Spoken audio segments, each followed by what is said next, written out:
Welcome to Unsilent with your hosts Dave and Brian. This is not another current events podcast. We're digging deeper, diagnosing, and discussing what's really going on today, how we got here, and providing observations for future generations. Welcome to Unsilent. We're Brian and Dave. Let us know where you think we got it right and where we completely missed the point, which you can do by visiting unsilentpodcast.com or Rumble, Facebook, or the other social channels. So let's get into it. Brian, what do you want to chat about today? Well, I think if we're doing any kind of decent job of illustrating to people in future generations what this moment in time is like, we have to talk about the unfolding chaos and I don't even know what the right words for it. The stuff we're seeing on college campuses, though, is it's unbelievable. Part of me is gleefully sucking every minute of this stuff, watching on the news, and part of me just wants somebody needs to spank these children who are acting like toddlers. These 22-year-old kids who are acting like toddlers need to be, sent to timeout. And it's unbelievable how they're acting on one hand, and it's such a beautiful illustration of how these people's thought process is just jacked up. Brian, you made a mistake there. You used the word thought process. I did use the word thought process. I am firmly convinced there's very little in terms of thinking that's going on there on these. Started on Ivy League campuses, places you pay, $80, $90, $100,000 a year to go to, It seems to me that these kids have no clue whatsoever, even what they're talking about, even what they're protesting for. Yeah. You were just, before we hit the record button, you were just talking about the one clip. I don't have it saved. I have a few saved. We'll look at a couple of them, but one of them you were mentioning. Why don't you tell everyone about that one? It's one of my favorites. So there was an interview. I think it was on one of the New York campuses, I believe. And somebody, one of the a news person said, "Well, what is it?" Asked the girl, "What is it that you want?" And she starts to talk. Well, we want. And she asked her friend, "What are we here for? What is it that we want?" And then she looked back at the person and said, I probably should be more educated on this. Then she started querying her friends on what they actually want. What are they actually demand? We want our demands met. Well, what are those demands? Well, we're not 100% sure, but we sure do want them met. Yeah, and I think that they asked some version of the question like, whoever did something wrong, what did they do wrong? And I don't really know. I just heard that we need to come over here and protest. So. Yeah, that's right. That's exactly what it is. I'm paraphrasing heavily there. It's easy to find that clip for anyone alive in 2024 for sure. Here, I'm going to play one this one is one of my absolute favorites. It'll take me 2 seconds to pull it up here, and it's really short, but this illustrates again, it having had children who went through the terrible twos and terrible threes, there's zero difference between what I'm about to show you on this video clip and this 22-year-old person, whatever, and having a toddler who's mad because they can't have a cookie for breakfast. There's zero difference in behavior, and it's so fascinating for me I think it's just absolutely freaking wild. I love it. So here is if you can see it now. I don't know if it's a man or woman who's got their hands zip tied behind their back, and it looks like it's a state trooper or something like that. Can you see what I'm looking at there, Dave? Yep. So I'm going to play the clip here. It's like 16 seconds or something like that. But here's this person acting like, I would say, a 2.5-year-old kid getting their toy taken away. You're hurting me. For those listening, I don't know, he or she is being walked around with their hands behind their back by a state trooper, and immediately they say, "You're hurting me," again, just like a 2.5-year-old would say. You're hurting me. Falls down. Ow! Trooper picks him up. Help! The troopers carrying him away, and they're screaming bloody murder about how they're getting hurt. Well, except Brian, you said there's really no difference between when your kids went through the terrible twos and this person, they said there is a difference. Your kids exited the terrible twos when they became toddlers, when they achieved the maturity level of a toddler or a kindergartner. It doesn't appear that this person has yet achieved that level of maturity. Yeah. So again, I'm completely torn on this. Part of me legitimately thinks this is funny, and part of me thinks like this is some of the darkest stuff we've seen, and I do toggle back and forth. It's hard for me not to laugh at as people in my family would say, a grown ass person acting like that, screaming about how they're being, oh, you're hurting me, as they're being hauled Right. away by the state trooper or the policeman or whatever that person's post was. There, how do these people expect to be taken seriously, like in life, on Well, anything, like let alone this stuff? I mean, come on. See, the thing about it, movements throughout, I mean, we've seen this kind of thing, these types of movements throughout history. Everybody these days is comparing it to the horrible riots on Kent State back in the Vietnam War era, where people were protesting the Vietnam War. And there's been other movements similar to that. There's been, look at we've talked about China before, and the youth movement in China that ultimately resulted in millions of people that died. The reality is this: when you are a 20 something, when you are 22 years old, 18, 19, 20 years old, you've got lots of energy. You've got lots of strong beliefs because you're smarter now than you've ever been in your entire life up until that point. But you are objectively an inexperienced human being. You don't Right. know much. And Right. so therefore, because you don't know much, and because what you do know, you're 100% certain about, Yeah. because you know more than you've ever had before in comparison with Sure. your younger self, you therefore are easily manipulated into being loud and boisterous and taking on causes, even if you don't know anything about them. And I would suspect that probably, I don't know, 70, 80, 90% of the kids that are out there doing this stuff, they probably don't even know, they probably couldn't identify uh, uh, Israel on a map, or maybe Hamas or the West Bank. They probably couldn't tell you what cities are in the West Bank, or really Yeah. much of anything about the history of the whole area there. They just know that it's a cool place to be loud and hang out with their friends. Yeah, I mean, what's wrong with just going and get like a keg of beer and like going and like watching a UFC fight, or I don't know, playing video games, or something like Well, I don't get but it. so what do you lack? What do you lack when you're a kid? What do you lack? You don't lack fun. So, everything you're talking about is fun. Yeah, What you do lack is you do lack authority.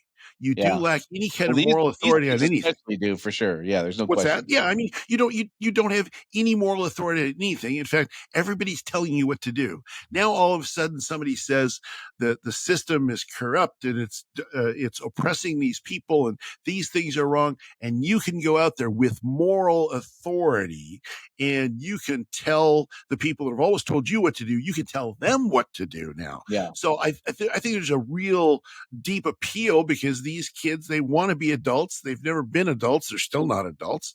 And they now have the opportunity to pretend that they're adults and yeah. scream and yell like this. So there's a couple of other angles I think we have to address with this, and we're getting the fun one kind of out of the way.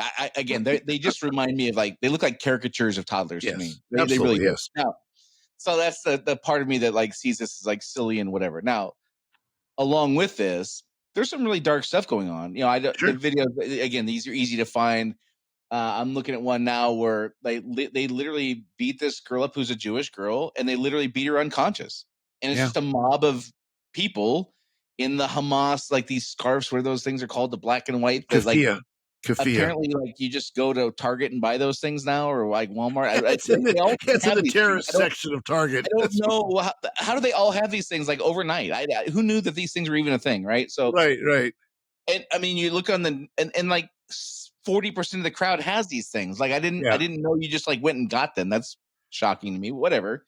So people Amazon. in that garb, what'd you call them? Kafia. Kafia, Yeah. they beat this girl unconscious Yeah. because she's Jewish. All Yeah. right. And then you have the video. There's, again, no shortage of these videos where I think this one's maybe this one's UCLA. The kid has his student ID. He's a Jewish kid, and there's this line of kids wearing the keffiyeh of various genders and ethnicities and whatever, and they're just standing there and won't let him pass. He's just trying to go to the class or trying to go to the Yeah. library or whatever it was. And my thought when I see this is, seriously, like, what is the difference between this and the video of Mississippi or whatever it was when they had to bring the National Guard in to integrate the schools down there, and there was a line of white dudes who wouldn't Yeah. let a black girl walk in, like Sure. seriously, other than picking a different victim based on a different immutable characteristic. Right. So it's not a black girl, it's a Jewish guy in this case, or a Jewish girl. Like, what's the difference? The behavior is the same to me. What's the difference, Dave? Help me understand what I'm missing here. No, there is no difference. It's categories, and in categories of oppressed and oppressor, categories of colonizer, colonizing, or colonized. So I mean, so in this case right now, you got the anti. I heard a commentary on the anti-colonialist movement, and part of the sort of the premise there is that the Jews are white adjacent. So they're not necessarily, they're not all white, but they're at least white adjacent because they're successful in this kind of mindset. And the Palestinians are brown, so they're not white, and therefore this group is bad based on, as you said, immutable characteristics. This group is bad, this group is good, and it doesn't matter what the issue is. It's irrelevant, completely irrelevant, Right. what the issue So is. again, if I'm oversimplifying, and there's another angle we'll get into in a minute where I don't think it's oversimplification, but it part of me looks at this and goes, okay, but if it wasn't the colonizer thing, it'd be there's some bullshit thing to say that we don't like these people because they're white or brown or black Right. or whatever color. Like, they would just make up some other stupid reason to hate Sure. these people because of this characteristic that easily identifies that tribe versus this tribe. Like, it feels to Yeah. me like this colonization stuff is just frankly bullshit to conjure up a way to have the same behaviors demonstrated as we saw in Selma. And again, I can't, forgive me for not knowing that word. I think it was Kennedy or Nixon that sent the National Guard to integrate the schools. Yes. It's the Yeah. same behavior. They Yeah, had it their is. reasons then why it was okay to not let black people in. They have the reasons now for not letting this white kid in who's Jewish. It's all bullshit. It's all, but Yeah. the part that blows my mind is these, again, like you were saying earlier, these people suppose themselves to be so freaking educated and so smart, and they're doing the same dumb shit we were doing 70 years ago. I don't, help Exactly. me understand, like, how they can rationalize this. I don't get it. They're doing the same things that we've seen throughout history, in not even in just our country, in countries all over the world. Pick a label, pick a good versus bad, come up with some justification. All you need is sort of a patina of righteousness to put on the quote unquote good group. And education has nothing to do with it. I mean, because education has little if anything to do with it, because it's just a matter of who is picking the supposed slight, the supposed ill. It doesn't. Again, yes, you're right. It doesn't matter if it's colonizers. It doesn't matter if it's race. It doesn't matter if it's China and capitalists versus communists. It doesn't matter if it's the czarists versus the communists. It really doesn't matter. It's a human thing that happens over and over and over and over again, and it's all ultimately emotional, right? Now there are, I would say, probably 5-10% of the people that really know what's going on. In fact, on these college campuses, they have found plenty of people that are not from colleges, not from those campuses, that are there organizing them, the community organizer, right? That gets people to behave in this way for their own purposes. And that's really the sort of the dark underside of this whole thing. Yeah, I've seen estimates anywhere from the percentage of actual students doing this is like 40%, and even under that. I've seen where it's as low as like 10 or 20%. I don't have the things to cite in front of me, but the news outlets, the stories I've seen, like it's very clear that the police in New York, I think, said there's known people from out of town that we know who they are, and this is the kind of thing that they do, and the students are going along because, as you said, they don't know any better. But Right. it's it's the part that just pisses me off is the part where they have this self-righteousness, but they're doing exactly the same thing Sure. as the people they're criticizing. The white guys in 1962 or 1958 or whatever year it was when they did the National Guard thing down south. Yep. The white guys doing that who wouldn't let the black girl in the behavior is exactly the same as these Yes. morons. Yep. But they're using those guys as the guys in 1960 or whatever as the fuel to be allowed to do this thing. So it goes back to what you and I've been talking about all through this podcast series, which is the history is the same two stories over and over again. Your tribe did this thing to my tribe, therefore it's okay for me to retaliate in whatever way I deem necessary. Right. Or our tribe was born and given God-given superiority over your tribe, and therefore we can impose our will. There's always a justification. People just want to do this dumb shit, and they'll use whatever they have to do to make it happen. And like, listening, not only is there the kids who are like, hey, what are you here protesting? And they say, I don't know. There's that. But then also the side you want to choose, again, in Israel Palestine thing, frankly, I don't care. I don't care, because it seems to me that the team you decide should be the winner or is the righteous, correct one, all depends on what year you pick up the story. That's the only thing that determines it. Because if you go back, to year 720, then you could decide it was this tribe that should be right because they had just had this horrible thing happen to them. But if you back up 50 years from that, you'll see, well, the other tribe did their thing first. And so it just seems like it matters like what year you pick up the story to figure out who the quote unquote victor should be, because their history is full of doing horrible things to each other for decades or centuries or millennia.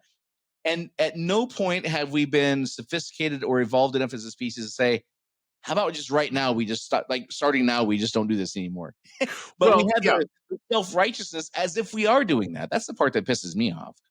Well, and that's where a sophisticated conflict would be resolved by people sitting down, both sides, and it does take two to tango. So both sides sitting down and saying, look, in some kind of unselfish way, so leaderships would need to sit down and in some unselfish way say, okay, I think you've done wrong. You think I've done wrong. I think I'm justified. You think you're justified. But let's do this. Let's say, okay, what's going to be best for all of our people, and how are we going to resolve this in such a way? We're not going to tell everybody to hate your neighbor anymore. We're going to, to use a biblical analogy, beat our swords into plowshares and our spears into pruning hooks, and we're not going to nation won't lift up war against nation. So that would be the sophisticated way to do it. But the problem with that is, and you could get probably 70% of these college kids to go along with that, because it'd be something that's easy to sell if you would have leaders that were willing to give up the power of anger and hate and revenge.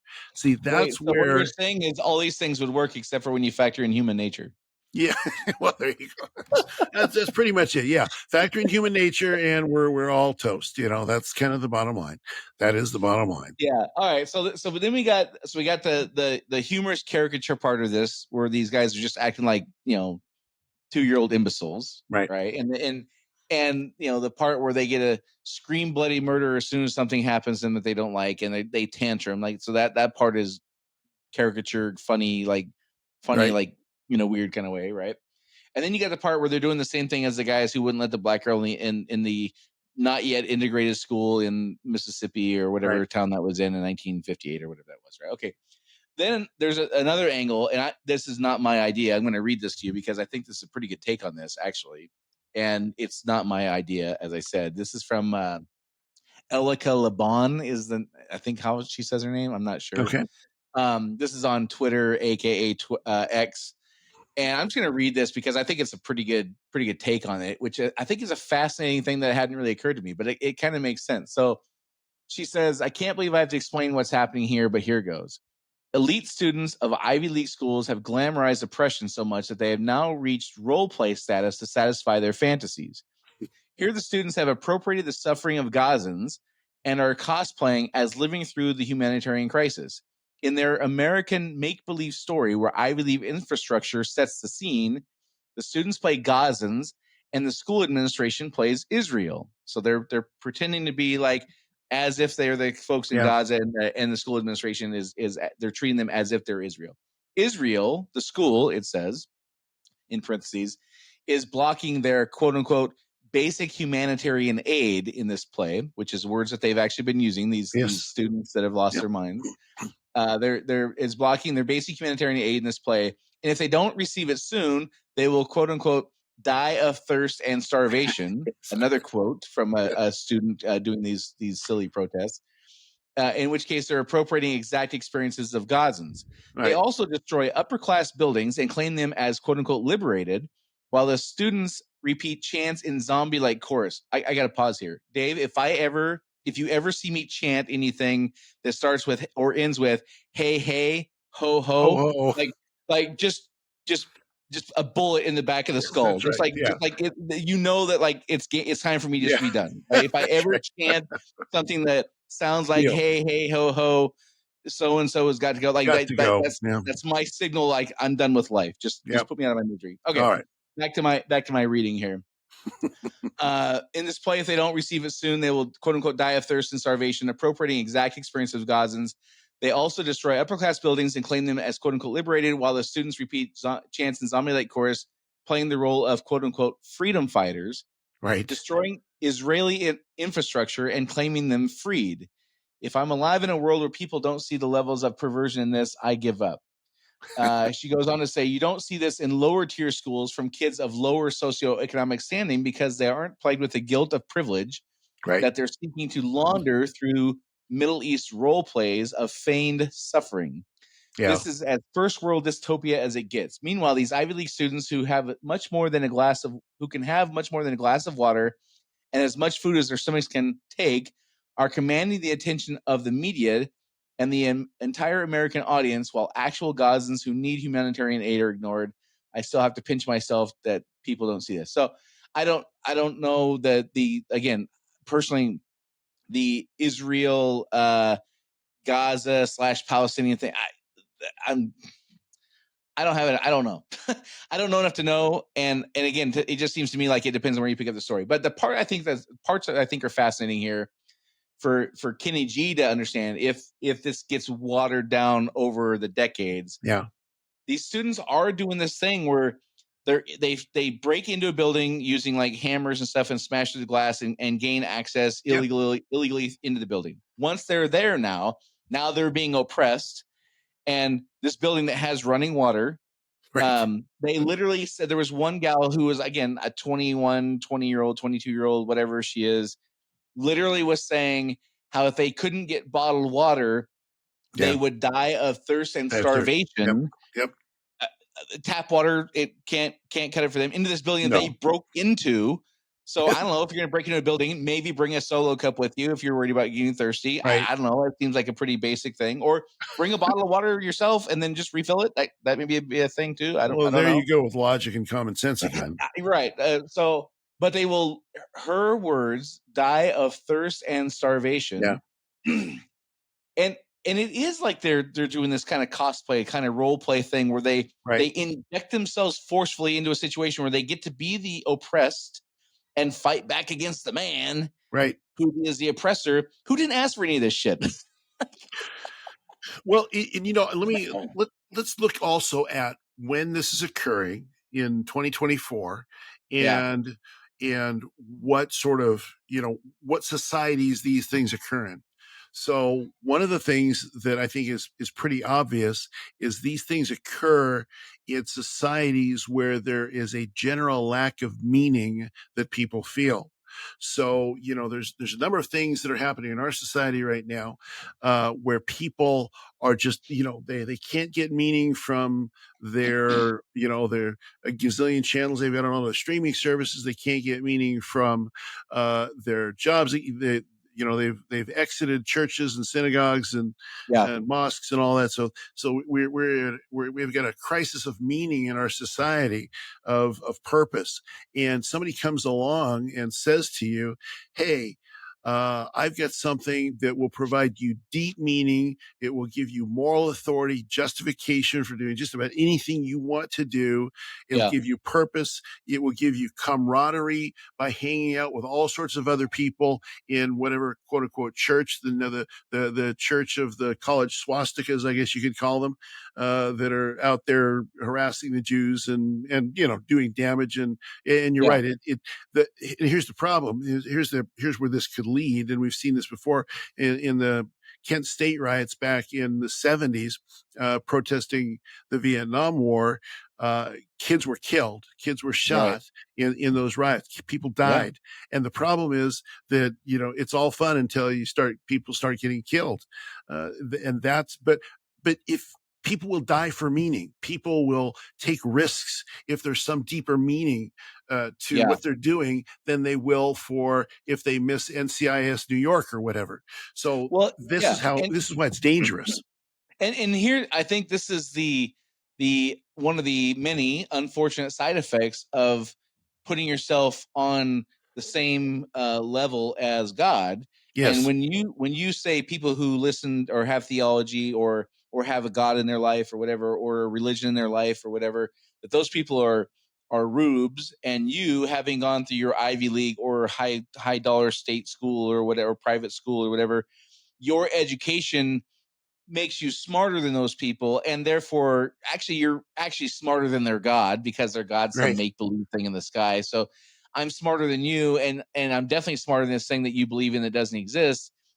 And the one of the problems that it comes about from that, it seems to me, from my lowly viewpoint of seeing these super smart, super self-righteous people who know way more than me at age 20, is that when you become God, you don't have a purpose. Yeah. And you're susceptible to becoming you're susceptible to finding purpose with whatever BS the next Jim Jones comes down the river and sells you, or in this case these folks who are the paid instigators or antagonists or whatever that get this kind of thing going.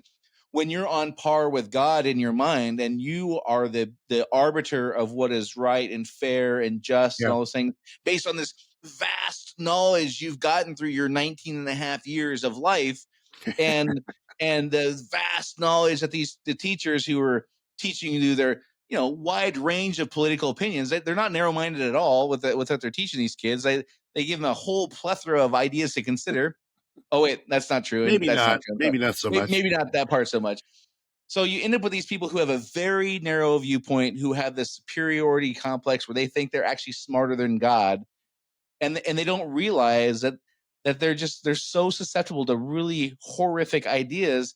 And again, I always kind of use the example of Germany in the 30s and stuff like that. And I never, 10 years ago, I never would have, I couldn't wrap my head around the idea of how could you be the person who lived 5 miles from Auschwitz. That's why we started doing this podcast, is when this is my whole point of doing this. I will not be that person, but it's starting to make sense how this happens now. And that's why we're talking to Kenny G in the future, is like, this is how this is unraveling for us. Is you have these very small percentage of people with a very narrow viewpoint and a super inflated sense of their righteousness and worthiness and whatever, and they will do whatever to whomever gets in their way, and they will hurt whoever.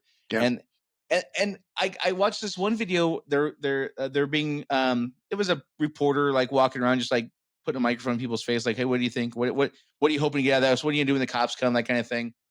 And she put a microphone in front. Of course, they're all wearing their kerfuffles. What'd you call them? Kerfuffles. Keffiyeh. Keffiyeh. They're all wearing their keffiyeh. Kerfuffles.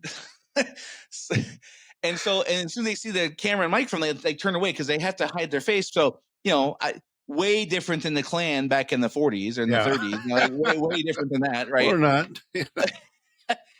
And so they asked them, like, what are you hoping to do, and what do you think the school should do? And they have all these opinions about standing up for the people of Palestine and the oppressor administration, and the police are nothing but pigs and blah blah blah.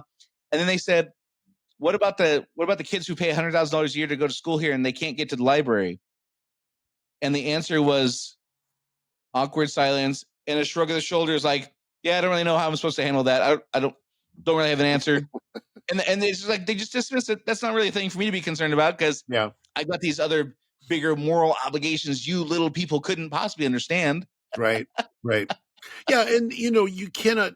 And one of the reasons we see this happening on Ivy League campuses, in my opinion, is because the people that have got all this privilege, we hear a lot about privilege in our society. They go to expensive schools. A lot of them are raised in fairly affluent lives and households, etc. And if all of that and everything that they've been given, if that can't provide them some deep, satisfying, personally satisfying purpose and meaning for their life, then they are so susceptible. They are so susceptible to somebody who comes along and says, look, you couldn't find meaning in all this stuff, but you're really going to find your meaning in supporting those poor people that can't stand up for themselves. Why is it you mentioned this earlier, why is it you don't find this happening on a bunch of poor college campuses where it's mostly ESL and people are they have deep meaning. They're providing for their families. They're struggling, and a lot of the purpose and meaning in their lives is to get ahead in life. So they're not as necessarily open. I mean, it's not 100% like that, but they're not maybe necessarily as open as the person who everything has failed them. They've gotten every advantage in life, and they still feel an emptiness, a void in their hearts. And so and I think that's a common thing in all of these situations. And then unscrupulous people come along. Well, I mean, they believe they're scrupulous, but unscrupulous people come along and exploit that, recruit them to their movement, say, you're going to find meaning for your life here with us, here with the, college swastika club, with the Hitler Youth, with the KKK, or with the, Hamas 2.0 in America group, Yeah. It's so, one of the things that I can't figure out how. And maybe I just have a weird perspective that doesn't make any sense. I don't know. But I'm looking at the people wearing their keffiyeh. I said it right that time, there I think. Go. Yep. They're wearing their keffiyeh, or they have their black COVID mask on, and they got the hoodie pulled down tight, so all you see is and they're wearing sunglasses, and they're like literally blocking a Jewish boy from, 20-year-old kid from going to class, or they're beating the hell out of a Jewish girl wearing this garb. And I'm like, how do you not see that it looks exactly the same as the Klan wearing their hoods? Like, seriously, it's the colors might be different. The Klan wore an all white hood. You're wearing your black and white keffiyeh, or your COVID mask that's black, and your black hoodie. But it's exactly the same thing. Yeah. There's a reason you don't want your identity exposed. There's a reason you turn away when they put a camera in front of your face. You're so Billy Badass with your mask on, but you want no part of the shame or the repercussions that would go if your identity was outed. How is that different than the corrupt sheriff in Mississippi in 1952? It's the same. I don't get how they think they're different. Well, and again, that's back to, I think a lot of that's back to the fact that they don't know what happened in 1952. They don't know any of the background or history of that, because they've, most of their time is spent in gender studies courses. And, so they just don't know the patterns of history that when you get a little bit older, you can say, this sort of seems familiar to me. This seems like these other instances throughout time. And you're just role playing that same thing over and over and over again. Pick a baddie. You're the goodie. Here's the role. I sunk your battleship. The boom. There you go. I mean, that's right. That's kind of it's history is repeating itself. The other piece that's playing out now is I think I don't know how to measure this. So what I'm about to say may be completely BS. This is just my perspective based on my little piece of the world that I view things from. But it does seem that there is growing disgust with this kind of thing, even amongst young people. So there was a thing like UNC, I think, was a school where they were, they took the flag down, of course, and put up a Palestinian flag. Like, first of all, are you kidding me? Like, whatever. Okay, fine. They put the Palestinian flag up and play, and some kids came along. They're calling them frat boys. I'm guessing they were part of some fraternity, and they put the U.S. flag back up, and they were getting like they were throwing stuff at him and stuff, and they're standing there like just taking it. Yeah. And I've seen videos. I was watching one earlier today where it was a black guy with his young child. I'm guessing the kid was like 6 or 7, and he's just going through these camps at these campuses, and these these young kids are like 20 years old. Are like telling him, "Sir, you can't come in here. Sir, you have to go this way." And they're like trying to steer him around. And he's like, "Nah, I don't want to. I'm gonna go over here." And he's just like pushed his way through. And I'm just it just feels to me like there's growing disgust and Yeah. disdain for this. And so it seems like on one hand, like it's awesome that people are kind of tiring of this and it's exposing what a small percentage of the population these nutcases are that are like Right. doing all these things. On the other hand, it also feels like that means that the level of fear mongering and um, rioting and like damage, like that, like it'll have to get more extreme to overcome people's kind of disdain for them.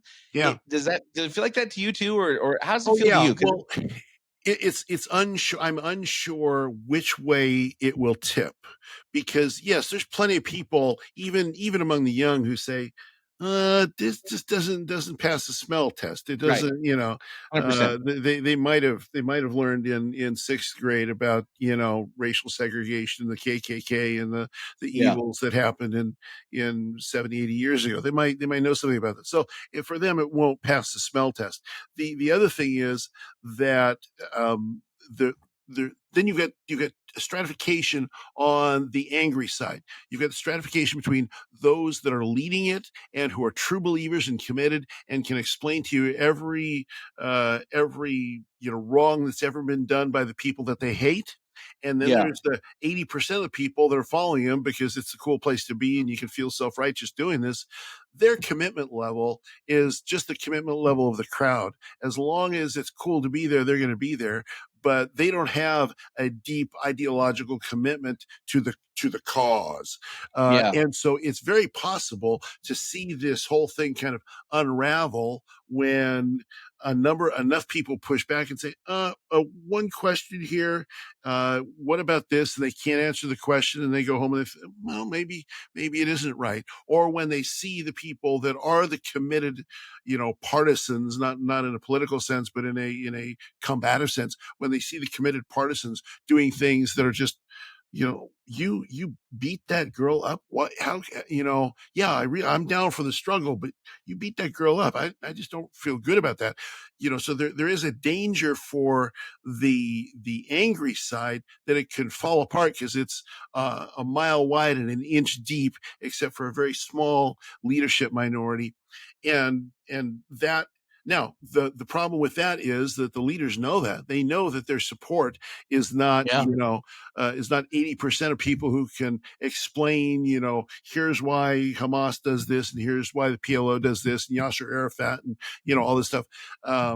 They know that they don't have deep commitment. And so therefore, their only choice is to push harder, push harder, push harder to keep people revved up and angry. And yeah, so that's where harm, big time harm, really takes place versus the movement, because it has these things, I think, in yeah. a lot of cases have a tendency to sort of peter out over a period of time when it's like, well, this didn't provide me meaning either, and these guys are a bunch of jerks, and so therefore we're going to go do something else with our lives. Yeah, it does feel that there's like a counterweight thing happening. The Yeah. more a majority is both disgusted by and vocal about like how ridiculous some of this stuff is, Right. the more the minority has to amp it up to Yeah. counterbalance that. It very much feels like that. And again, going back to like how does things like the atrocities in history, how do they unfold like in real time? Right. I kind of feel like this is how it goes. Like people say, a bunch of people start saying this is ridiculous, this is stupid, because they're giving, where people were quiet before, because you don't want to be the person to, I kind of liken it to like if you're at a restaurant and there's like a screaming kid and you like lose your mind, you go over to their parent, you're like, what the hell's wrong? You like get that kid under control, Yeah. and then you find out the kid is like had a medical procedure the day before and didn't need Right. sleep, or like has like a tube out of the side of their face or something. Right. You're like, oh, and you look like a jerk for doing that, right? So nobody wants to be in that situation where they're the first, they jump too early. Right. But now, like the clip I showed at the beginning where the kid's like screaming, oh, you're hurting me, as they're being carted off by by a police officer, they just look stupid. Yeah. Right? People are okay saying how dumb that is and how silly that is and how obnoxious it is and how Right. pretentious it is. And like people are okay saying that because it's so egregious. It's so like Right. out there. Like, what the hell's wrong with you? So then to counterbalance that, they have to amp up the fear. They have to amp up the rhetoric for why it's okay to do even more harmful things and more violent things.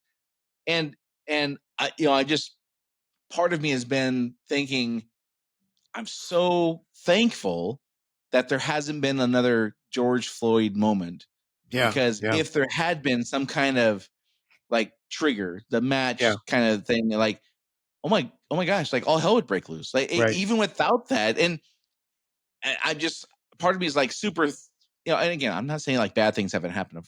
Bad things happen every day. Yeah. People who are like rotten things happen to people that I can't even imagine every single day. Yeah.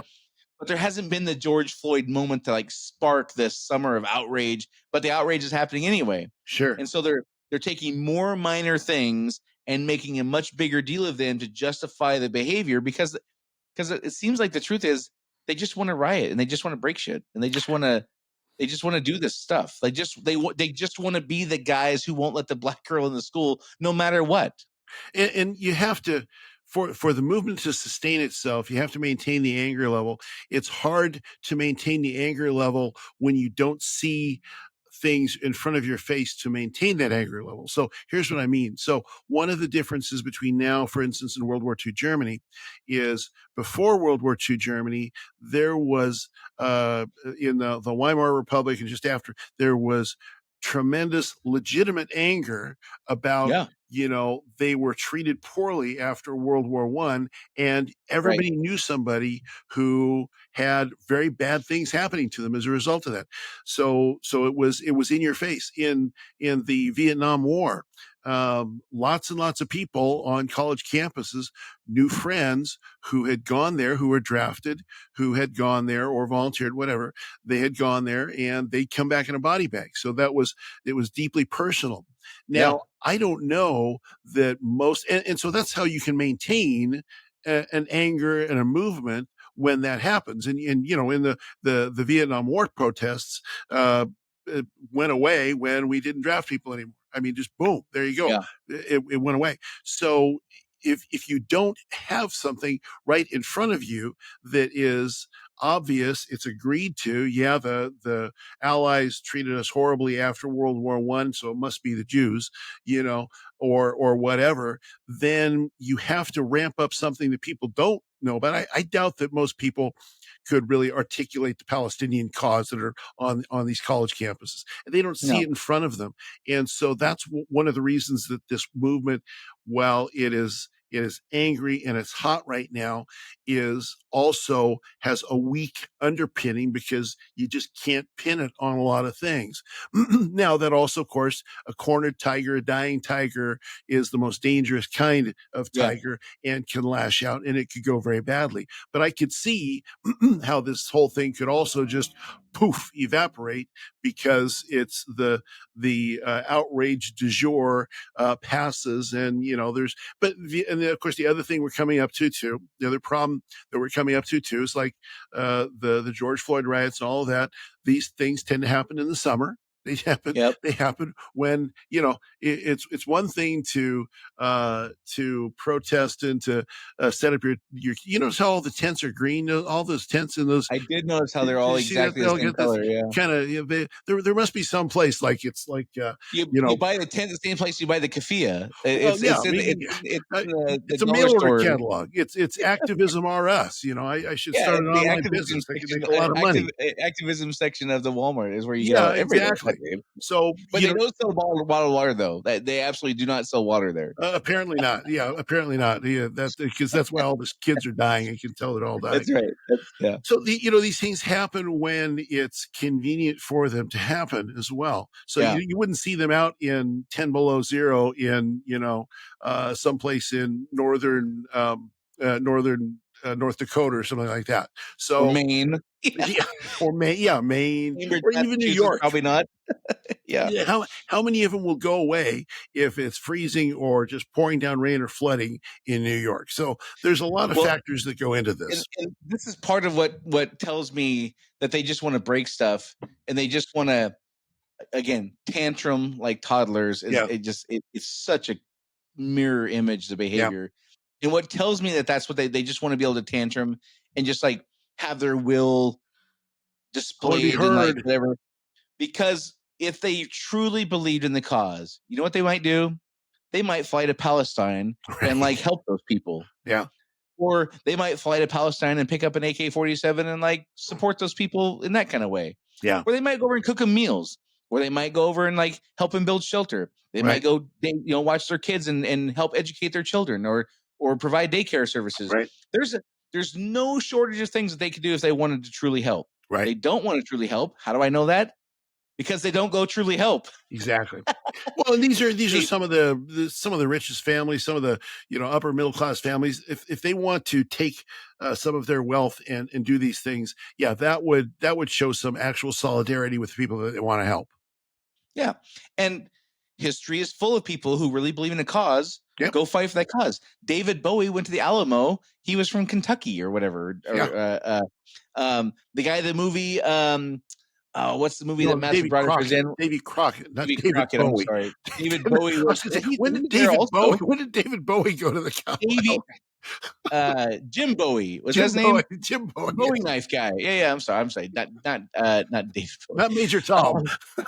Yeah. But the guy, the movie that Matthew Broderick was in, where he was the white commander of the all black regiment in the Civil War. Yeah, yeah, Those people, they went where they believed that they could help, and yeah. they went and actually supported, and actually Mother Right. Teresa went to India. Like, Yeah, history's full of people who actually do things when they care. yeah. These people are doing the rioting, tantruming part. They're not doing the part that actually moves the needle and helps people. Right. So that tells me they don't really care about this stuff. They Right. just want a reason to do these things. Yeah. And which is why it's either going to have some kind of big explosion or it's going to peter out probably, by the end of this summer. One of those two things. Yeah. Well, it depends on who gets elected. If Trump gets elected, I don't think it's going to peter out. Well, there will be another outrage at that point. I mean, so that the whole election cycle thing is yet another set of outrage. So maybe they'll move from this outrage over to that outrage. We'll see.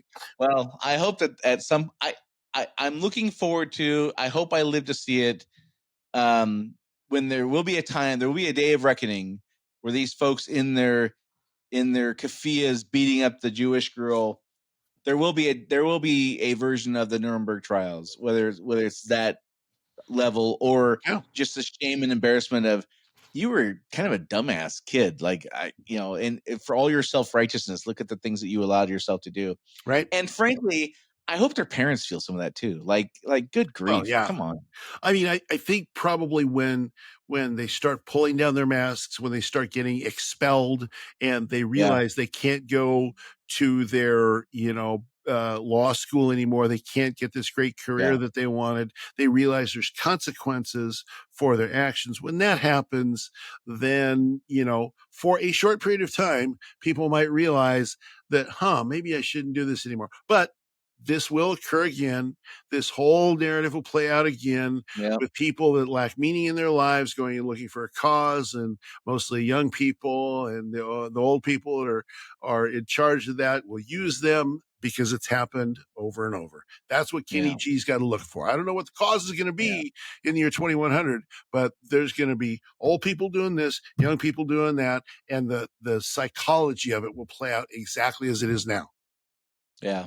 Well, they'll be pissed about AI taking their jobs or something like that. Who knows what? Very possibly. All right. Well, hey, as Dave mentioned in the beginning, as usual, we want to know it for people who are around in our era in 2024. We'd love to hear what you think, where we get it right, where we get it wrong. We're trying to, of course, we're talking about this through the lens of Dave and I, who are fairly traditional Judeo-Christian values guys. Nowadays, I guess you would call us conservative. Not that many years ago, I would not have been called conservative, but now that's where I've been told I land there now. So point is, we do want to explain what this moment in time was like to future generations. It's kind of like we're chronicling this, kind of like an audio and video diary, so to speak, for people in the future to look back and like wonder what the hell is it like to be in that time, because it is a tumultuous time. Yep. We want to illustrate that for not just Dave and I's point of view, but everyone. So if there's something you think we're misrepresenting, we'd love to hear your point of view. Rumble has a great comments section. There's a great place to put your comments there and explain to Kenny G in the future what Dave and I are completely missing the point on it. Or if you think we got it right, you can do that also. So until next time, this is Dave and Brian signing off. See you next week. Do you want to be Unsilent? Make your voice heard on our social media channels and share where you think we got it right or wrong. Go to unsilentpodcast.com for social links so you can join the discussion.